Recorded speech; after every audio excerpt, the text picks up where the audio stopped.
Hello, my name is Bill Fry and I'm the President and CEO of the Florida Sheriff Youth Ranches. Today I'm here to ask for your help. Hurricane Helene was one of the strongest storms in history to hit the Big Bend area. And like many of us in Suwannee County, our Boys Ranch campus was hit hard. Our staff, our boys and girls are safe, but there was major damage to our campus. A generous donor has offered to match all online gifts to reach our goal of $25,000 to aid with repairs. That means a total of $50,000. And we need your help to reach our goal. Your online gift can go twice as far in helping the children we serve.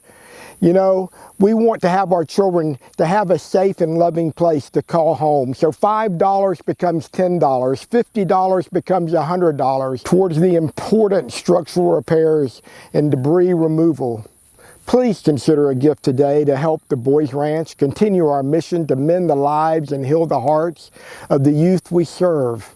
Just go online to our giving portal at www.youthranches.org and select Hurricane Relief as the fund to make sure your gift is matched. Thank you for your help and just God bless you all for everything you do for our children.